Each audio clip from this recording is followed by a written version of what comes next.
Shampoo, conditioner, hair gel, hair spray. बाल खूबसूरत दिखें इसके लिए हम न जाने कितने प्रोडक्ट्स अपने सिर पर लगाते हैं।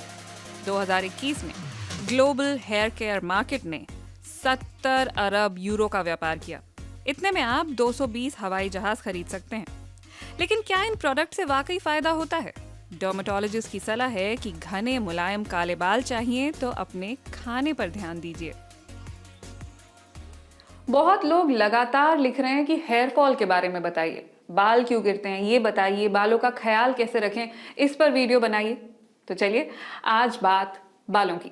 नमस्कार, मैं हूं ईशा और आप देख रहे हैं सेहत टॉक।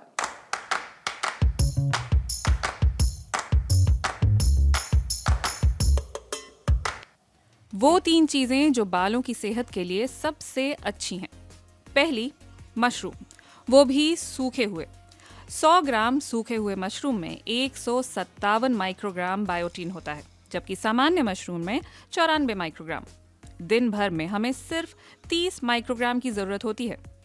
बायोटीन वो प्रोटीन है जो बालों को स्वस्थ बनाता है। इसकी कमी से बाल रूखे सूखे बेजान हो जाते हैं और गिरने भी लगते हैं। लेकिन 4 दिन का बायोटीन एक साथ एक दिन में लेने से कोई फायदा नहीं होता। दूसरा नंबर है बीन्स का। इसमें भारी मात्रा में आयरन होता है। ये भी बालों के लिए जरूरी है। नॉन वेजिटेरियन लोगों को आयरन ज्यादा आसानी से मिल जाता है। महिलाओं में क्योंकि पीरियड्स होते हैं तो उन्हें पुरुषों से ज्यादा आयरन की जरूरत होती है, दिन भर में 15 मिलीग्राम, जबकि पुरुषों को 10 मिलीग्राम ही चाहिए होता है। आयरन की कमी होगी तो बालों का झड़ना बंद नहीं होगा। बहुत लोग ये नहीं जानते कि आयरन के साथ विटामिन सी भी लेना चाहिए। इससे शरीर में आयरन को अब्सॉर्ब करने में मदद मिलती है। तो बीन्स पर नींबू छिड़क लें या फिर साथ में संतरे का जूस पी लें। और तीसरे नंबर पर है चिकन की टंगड़ी। इसमें एल लाइसीन नाम का अमीनो एसिड होता है। शरीर इसे खुद नहीं बना सकता। रिसर्च दिखाती है कि एल लाइसीन लेने से शरीर आयरन को भी बेहतर रूप से सोख पाता है। महिलाओं पर हुए शोध में देखा गया कि इसके जरिए बालों का गिरना कम हुआ। हर 1 किलो बॉडी वेट के लिए हमें 28 मिलीग्राम एल लाइसीन की जरूरत होती है। 70 किलो के एक व्यक्ति को इतना एल लाइसीन सिर्फ 100 ग्राम चिकन की टंगड़ी से मिल जाता है। इसलिए ऐसा नहीं है कि बालों की खातिर आप हर रोज बटर चिकन की पूरी प्लेट ऑर्डर करने लगे। लेकिन जरूरी नहीं है कि ये आपकी डाइट का हिस्सा हो ही। और भी चीजें हैं जिन्हें आप नियमित रूप से ले सकते हैं, जैसे कि अंडा, खासकर अंडे की जर्दी, एग योक, या फिर दालें, मेवे, खासकर सनफ्लावर सीड्स, और केले और एवोकाडो भी बालों के लिए अच्छे होते हैं। कई लोग तो इन्हें हेयर मास्क की तरह भी इस्तेमाल करते हैं। लेकिन बाल आखिर गिरते ही क्यों हैं? आइए इस सवाल का जवाब समझते हैं। हम जितना भी संतुलित आहार क्यों न लें, हर रोज थोड़े बहुत बालों का गिरना नॉर्मल है। बालों की ग्रोथ में 3 स्टेज होते हैं। पहले एनाजन फेज में बाल हर महीने करीब 1 सेंटीमीटर तक बढ़ते हैं। हमारे 85% बाल इस फेज में रहते हैं और ये फेज 2 से 6 साल तक चलता है। इसके बाद आता है कैटाजन फेज, जिसमें ग्रोथ रुक जाती है। हमारे सिर पर 1% बाल हमेशा इस फेज में रहते हैं। ये फेज 2 से 3 हफ्ते तक चलता है। आखिरी है टेलोजन फेज, जब बाल गिरने लगते हैं।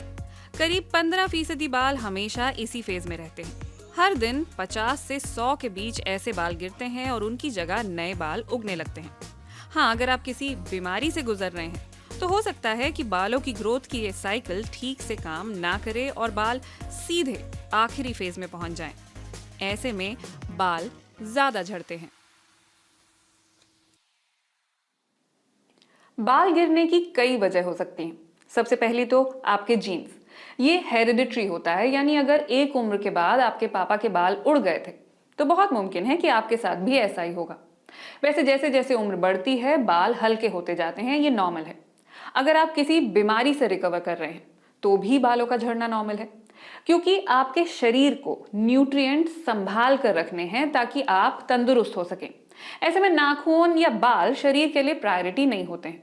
ऐसा ही अक्सर डिलीवरी के बाद भी होता है और इसकी वजह होते हैं हार्मोन्स। प्रेगनेंसी के दौरान जब हार्मोन्स की मात्रा बढ़ रही होती है तो आपके बाल बहुत अच्छे, बहुत घने हो जाते हैं। फिर डिलीवरी के बाद जब हार्मोन्स का लेवल गिरने लगता है तो बाल भी गिरने लगते हैं। अगर आप कोई खास दवा ले रहे हैं तो उसके साइड इफेक्ट के तौर पर भी हेयर फॉल हो सकता है। अगर इस सब में से कुछ नहीं है तो ये किसी ना किसी न्यूट्रिएंट की डेफिशिएंसी का संकेत हो सकता है, जैसे कि आयरन, प्रोटीन या फिर जिंक। ऐसे में डॉक्टर से बात करके मल्टीविटामिन ले सकते हैं। अगर आपको थायराइड की समस्या है तो भी हेयर फॉल होगा। दिन भर में 50 से लेकर 100 बालों का झड़ना नॉर्मल रेंज माना जाता है। अगर इससे भी ज्यादा गिर रहे हैं तो डॉक्टर से जरूर मिलिए, क्योंकि इतनी सारी पॉसिबिलिटीज में से आप पर कौन सी लागू होती है ये तो वही बता सकते हैं। बिना डॉक्टर को कंसल्ट किए डेस्परेट होकर टीवी की एड्स में दिखने वाले प्रोडक्ट्स पर खर्चा मत कीजिए, क्योंकि उससे फायदे की जगह नुकसान भी हो सकता है।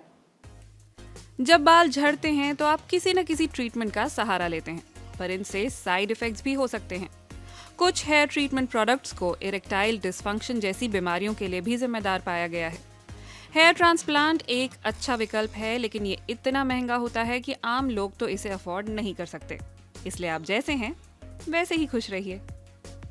आपको पता है हमारे सिर पर बाल होते ही क्यों हैं? हमें मौसम की मार से बचाने के लिए। जानवर 4 पैरों पर चलते हैं, लेकिन इंसान 2 पैरों पर सीधा खड़ा होता है। ऐसे में सूरज की तेज किरणें भी सबसे पहले सिर पर ही पड़ती हैं और ठंडी हवा भी वहीं लगती है। ये हमारे सिर पर एक नेचुरल टोपी की तरह है, जो हमें अल्ट्रा वायलेट रेस से भी बचाती है और बीमार पड़ने से भी। तो अपने बालों का रखिए ख्याल। मैं मिलूंगी आपसे अगले हफ्ते। तब तक के लिए नमस्कार।